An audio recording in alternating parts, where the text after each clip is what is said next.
जय हिंद दोस्तों, hi this is Sunil. Welcome to zero square. यदि आप एनटी यूजीसी नेट और जीआरएफ को क्वालिफाइड करना चाहते हैं और इसके साथ साथ एमफिल और पीएचडी में एडमिशन लेना चाहते हैं तो ये चैनल आपके लिए बेस्ट प्लेटफॉर्म है। आपको हर तरह की जानकारी मिलेगी। और आज के सेशन में हम कर रहे हैं NT UGC NET paper 1 evening session June 2020 का paper 1 mathematical reasoning and aptitude, जिसमें आपके 5 क्वेश्चन दिए हुए हैं जिसको हम 1 बाय 1 सॉल्व करेंगे। अब देखो, सबसे पहले अपना फर्स्ट क्वेश्चन करेंगे। The sum of all even natural number between 1 and 81। आपको 1 से 81 के बीच सभी सम प्राकृतिक संख्याओं का योग निकालना है। अब देखो, हमारी जो संख्या है वो 1 से 81 तक दी हुई है। तो देखो, आपको क्या सिलेक्ट करना है? सभी सम प्राकृतिक संख्याएं, ऑल इवन नेचुरल नंबर। जो आपके इवन नंबर है ये 2 से स्टार्ट होंगे, 2, 4, 6, 8, 10। और इस टाइप से यदि 81 आपका लास्ट नंबर है तो इससे पहला आपका जो इवन नंबर होगा 80 होगा। तो इस टाइप से हमने सभी नंबर लिख लिए जो आपके इवन नंबर है। अब देखो, यहाँ निकालेंगे पहली टर्म। जो फर्स्ट टर्म है आपकी 2 है, फिर निकालेंगे उसके बाद लास्ट टर्म। लास्ट टर्म आपका जो अंतिम पद है वो 80 है, ठीक है, ये दिया हुआ है। फिर निकालेंगे n। अब देखो, यदि इनको काउंट किया जाए, गिना जाए, तो ये काउंटिंग में आपके 40 बैठेंगे। और आपको क्या निकालना है? इन सभी संख्याओं का योग निकालना है। जो आपके इवन नंबर है इनका योग निकालना है, सम निकालना है। अब देखो, सम का फॉर्मूला क्या होता है? इसका होता है n/2 और a प्लस l। a का मतलब पहली टर्म और l का मतलब लास्ट टर्म। n आपके टोटल नंबर हो जाएंगे। अब n की वैल्यू देखो कितनी, 40 है। जो आपके इवन नंबर 40 आ रहे हैं और उनको 2 से डिवाइड करना है। a की वैल्यू कितनी है आपकी, 2। और जो लास्ट टर्म है, लास्ट टर्म आपकी कितनी है, 80। इनकी वैल्यू हमने पुट कर। अब देखो, 40 को 2 से डिवाइड करेंगे, ये आपका 20 आ जाएगा। और देखो, इनको ऐड करेंगे 2 और 80, ये आपका 82 हो गया। अब इनकी मल्टीप्लाई करेंगे, ठीक है। अब 2 2 जा 4, 2 8 जा 16, तो 1640 हो गया, 1640। तो फोर्थ ऑप्शन आपका राइट आंसर हो जाएगा। अब देखो, इसके बाद अपना सेकंड क्वेश्चन करेंगे। सेकंड क्वेश्चन में दिया हुआ एक बैग है और बैग के अंदर 5 पैसे, 10 पैसे और 25 पैसे के सिक्के हैं। और ये सिक्के आपके 3:2:1 में हैं। इफ़ देयर आर ₹60, यदि आपके बैग में कुल 60 रुपये हैं तो हाउ मैनी 5 पैसे कॉइन्स आर देयर। तो बैग में 5 पैसे के कितने सिक्के हैं ये आपको निकालना है। अब देखो, आपके पास जो सिक्के हैं, एक तो है 5 पैसे के, और दूसरे हैं आपके 10 पैसे के सिक्के, और तीसरे हैं आपके 25 पैसे के सिक्के। ये जो सिक्के हैं आपके इस रेशो में है, 3:2:1, 3:2:1। तो मान के चलेंगे जो आपके टोटल कॉइन है वो आपके x हैं। तो इस हिसाब से जो 5 पैसे के सिक्के हैं उनकी संख्या 3x हो जाएगी, इनकी 2x हो जाएगी। और जो 25 पैसे के सिक्कों की संख्या है वो आपकी 1x या फिर x हो जाएगी। 1x को x भी कहते हैं। हो गया। अब क्या करेंगे? हमें पता चला कि बैग में आपके टोटल 60 रुपये हैं, ठीक है। बैग में यदि बात की जाए तो टोटल रुपये 60 रुपये हैं। और रुपये को हम पैसे में कन्वर्ट करेंगे क्योंकि आपके पैसे में दिए हुए हैं। अब 60 रुपये को पैसे में कन्वर्ट करेंगे तो 100 से मल्टीप्लाई कर देंगे क्योंकि 1 रुपये में आपके 100 पैसे होते हैं। अब देखो, इसकी मल्टीप्लाई करेंगे तो 6000 पैसे आ जाएंगे। और हमको निकालना है कि 5 पैसे के सिक्कों की संख्या कितनी है। अब देखो, बैग में टोटल आपके 6000 पैसे हो गए। अब देखेंगे जो 5 पैसे के सिक्के हैं वो 3x हैं।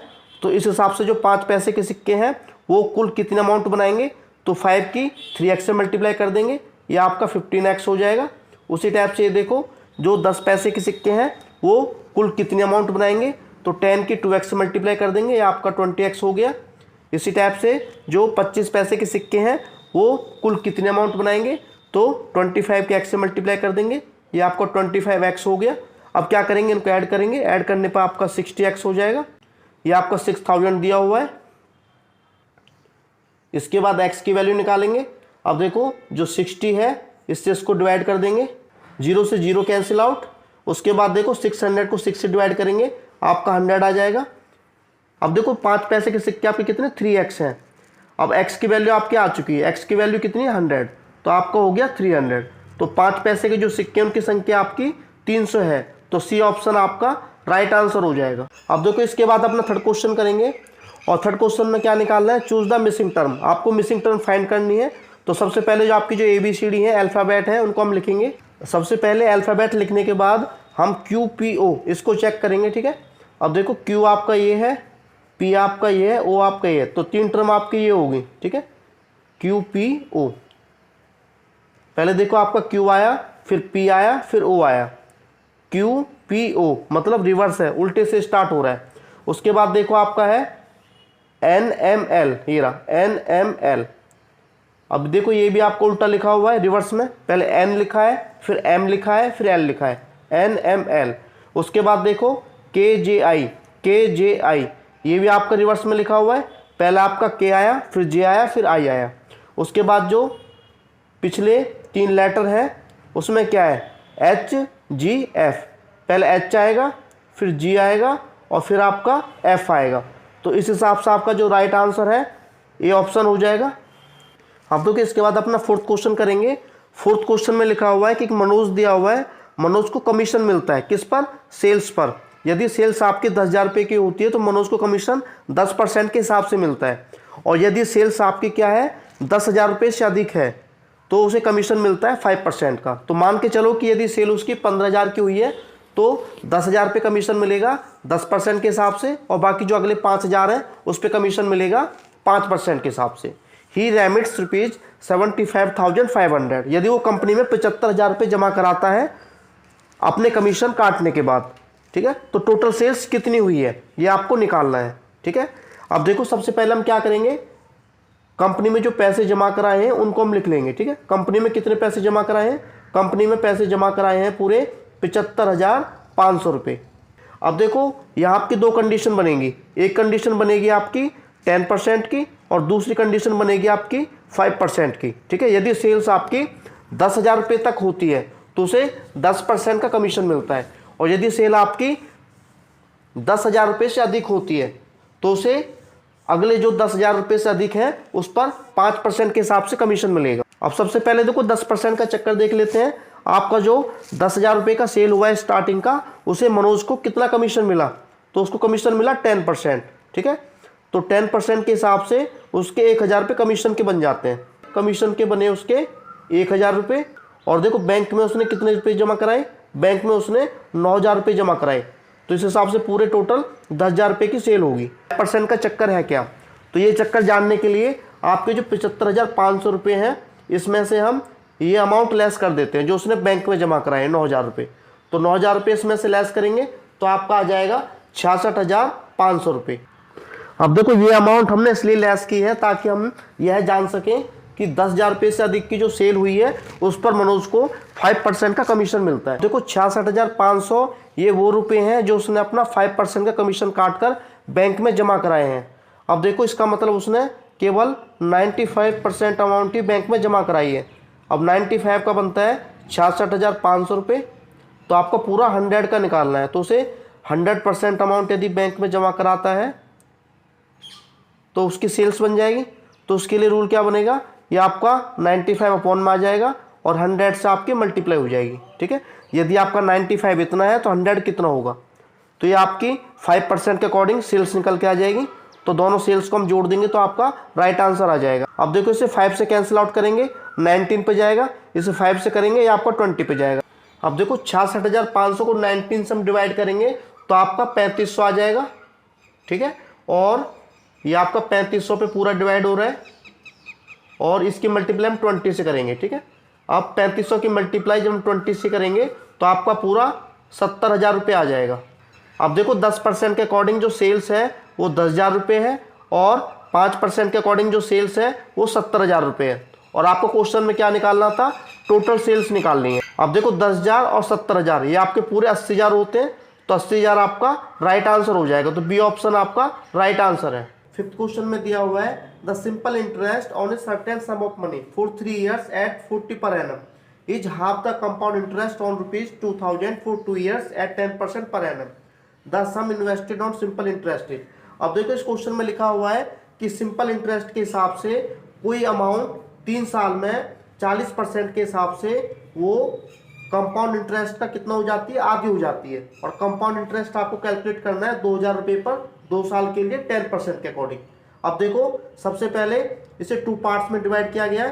पहला पार्ट्स आपका है सिंपल इंटरेस्ट और दूसरा पार्ट्स आपका है कंपाउंड इंटरेस्ट, ठीक है। अब देखो सिंपल इंटरेस्ट जो है इसका रूल होता है मूलधन गुना दर गुना समय, P R into T, principal rate into time और अपॉन में 100। और जो कंपाउंड इंटरेस्ट होता है इसका फॉर्मूला होता है principal amount 1 plus R, R आपका रेट ऑफ इंटरेस्ट है, एन आपका नंबर ऑफ ईयर, और यहाँ 1 माइनस कर देते हैं। ये आपका कंपाउंड इंटरेस्ट का रूल हो गया। अब इनको कैलकुलेट कर लेते हैं। सबसे पहले देखो जो सिंपल इंटरेस्ट है इसमें जो अमाउंट है वो आपको निकालनी है, ठीक है। अभी दी नहीं है कितनी अमाउंट है। आर आपका कितना है, आर आपका है 40% और टाइम आपका कितना है, टाइम आपका 3 साल है और इसको 100 से डिवाइड करना है, ठीक है। अब देखो 0 से 0 कैंसिल आउट, 2 2 जा 4, 2 5 जा 10। अब इसकी मल्टीप्लाई करेंगे, 3 2 जा 6, ये आपका 6p/5 हो गया। इसी टाइप से आप कंपाउंड इंटरेस्ट कैलकुलेट करेंगे। अब देखो जो P है, P की वैल्यू कितनी दी है, P की जो वैल्यू है आपकी प्रिंसिपल अमाउंट 2000 दिया हुआ है। उसी टाइप से जो 1 है, R आपका कितना है, R आपका है 10% पर एनम के अकॉर्डिंग, तो परसेंट के लिए 100 नीचे आ जाएगा। और नंबर ऑफ ईयर ये आपके 2 साल है और माइनस का 1। अब इसको देखो सॉल्व करेंगे, ये आपका 2000। अब इसको सॉल्व करेंगे, 0 से 0 कैंसिल आउट, 10 और 1, ये आपके 11/10 हो जाएगा इसका स्क्वायर, और माइनस का 1 आपका दिया हुआ है। अब आगे सॉल्व करेंगे। अब देखो ये आपका 2000 है। अब देखो 11 का स्क्वायर आपका 121 हो गया और 10 का स्क्वायर आपका 100 आ गया और माइनस का 1 दिया हुआ है। अब इसको हम सब सॉल्व करेंगे। इसको जब हम सॉल्व करेंगे तो आपका आएगा 10 एलसीएम ले लिया आपने, ये आपका 121 और ये आपके यहाँ मल्टीप्लाई हो जाएगी। अब देखो 121 माइनस 100 ये आपका कितना होता है, ये आपका होता है यहाँ आपका 21 बचा और नीचे आपका 100। अब देखो ये से कैंसिल आउट हो जाएंगे, 00 से 00 और 20 की मल्टीप्लाई 21 से करनी है, तो आपका आ जाएगा ये 420। अब क्वेश्चन में बोला गया है कि जो सिंपल इंटरेस्ट है ये आपका हाफ है, आधा है कंपाउंड इंटरेस्ट का, ठीक है। तो सिंपल इंटरेस्ट आपका क्या है, कंपाउंड इंटरेस्ट का आधा है, ठीक है। इसमें वैल्यू पुट करेंगे। अब देखो जो सिंपल इंटरेस्ट है ये आपका 6p/5 है और जो कंपाउंड इंटरेस्ट है ये आपका 420 है और अपॉन में 2 दिया हुआ है। अब 2 से करेंगे कैंसिल आउट, 2 2 जा 4, 2 1 जा 2 और ये 0, ये 210 पे डिवाइड हो गया। अब P की वैल्यू निकालेंगे, तो P की वैल्यू निकालने के लिए यहाँ आपकी 5 से मल्टीप्लाई हो जाएगी और यहाँ आप 6 से डिवाइड करेंगे, ठीक है। अब देखो इसको 6 से डिवाइड करना है, 210 को जब 6 से डिवाइड करेंगे तो आपका आ जाएगा 6 3 जा 18, 3 बचा, 6 5 जा 30, 35 पे होगा। अब 35 की 5 से मल्टीप्लाई करेंगे तो आपका आ जाएगा 5 5 जा 25, 2 कैरी फॉरवर्ड और 5 3 जा 15, 15 और 2 175। तो आपका जो प्रिंसिपल अमाउंट आ रहा है वो आपका 75 आ रहा है। अब देखो ऑप्शन मैच कर लेते हैं। ऑप्शन के अकॉर्डिंग देखा जाए तो आपका 175 आ रहा है, जो कि ये है। अब देखो जो 0 0 लिखा है ये गलत ऑप्शन दिए हुए हैं, ठीक है। तो ये ऑप्शन ये थे 875, 175, 250 और 350। तो 175 आपका राइट आंसर हो गया, ठीक है।